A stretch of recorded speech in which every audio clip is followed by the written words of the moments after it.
I am Nadia El-Hage Scialabba. I've been working as a senior officer for environment and sustainable development in FAO, which is the Food and Agriculture Organization of the United Nations, for 33 years. And I have always been concerned with the impact of the food system on environment and people. I would say people because when you talk about sustainability, you talk about environment, people, economy, and governance.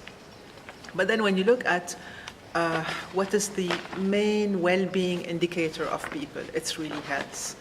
And looking at the impact of health, of the food system on health, we notice that there are different pathways which very often are not really taken as a group of different risk factors, but as single components which are not really put together, and I'm going to explain that.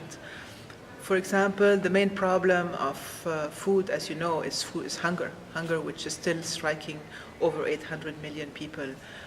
This is the latest statistics, and this is increasing actually over the previous year. Why is that so? It's basically because people don't have access to resources to buy food or to produce food. In Asia and countries like India, for example, you have enough food for the whole population. The country is even exporting food, hence you have the highest number of hungry people. So here you have an equity issue in the food system. The second thing that impact health is diets, and we know a lot about, people talk about obesity, cardiovascular diseases, diabetes, and other non-communicable diseases which are due to choices. People who choose to eat too much fats, sugar, or carbohydrates. That includes, of course, problems on their health. A third pathway is the quality of the food, meaning that even if you make good choices to have a balanced kind of nutrition, the food you find on the market is not of the same quality it used to be before World War II. For example, on average, most crops have lost about 20% of their nutrients, some of them up to 70 or 90% of their nutrients over 60 years ago. Livestock products, livestock which is raised on grains has much more bad cholesterol, I would say, versus the good cholesterol, the LDH, because the grain-fed animals, their lipid profile changes within 3 months when they are fed on grains versus grass-fed. You have, of course, the fact that most of the food is ultra-processed. You have a lot of additives, you have ionization, you have plastic containers, which leach chemicals in the food. So we do have, apart from the usually known, of course, the maximum residual limit of pesticides, fertilizers, phosphate fertilizers, people don't talk about it very often, have radioactive elements because of the phosphate ores, where they are taken from. So the quality of the food is very important.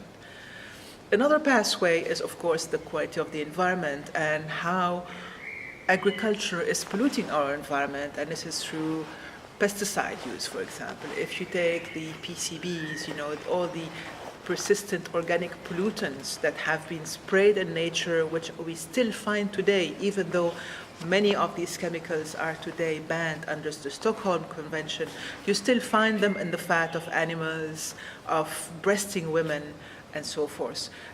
Nitrates in drinking water is another issue, which causes also many other problems. So all the problems that we have in the environment that come from food that is produced with chemicals that leach into air, soil, and water are impacting our environment.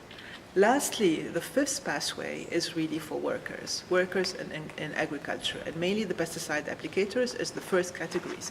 But you have many other workers. For example, in the US, one of the main issues is the workers in the processing lines, for example, to make chicken breasts. They have the same position for hours and hours and hours, and they all have skeleton problems because of those positions. Not to say that these people also don't have their rights, which are which are respected in terms of simple things like going to the bathroom or taking a break and so forth. So we have these 5 different pathways, and you have environmental ecologists on one side looking at all the things that you have in the environment. You have the nutritionists on the other hand, but they don't really work together. If I take just one example, because I could go on forever about different diseases and different causes that influence those diseases. If you take obesity, obesity very often is linked to diets, but much less, for example, to extra refined wheat or sugar that creates glycemic peaks when you are eating. It's not linked to the endocrine disruptor chemicals, which are pesticides that we release in the environment and which affect fetus even before people are born. And it seems that even they affect population over 3 generations. So when you look at obesity, it's not only a nutrition issue, it's something which is insidious and which has been put in the system by the industrial agriculture system, which is influencing our lives every day. So when we look at health, it is very important that there is a cooperation between not only agronomists and nutritionists, which is already happening now and improving over the last few years, I would say, but with doctors, with environmental ecologists, and all these kind of multidisciplinary people should come together to work on health together and establish a methodology where you can add up the different causation ratios for different diseases that we have today, in which are increasing at a rate which is really alarming. So in a nutshell, we need to look at the health ecology, meaning the interactions within the food system at all levels and between different disciplines. This working group today is very interesting in the type of people it's bringing together. There is medical doctors, agronomists, nutritionists, who are here together to share their different perspectives. And I think collectively, with their different insights, they can offer more of a holistic view over the food system and health. And I think we are on a very good path to establish something which is really important for driving change.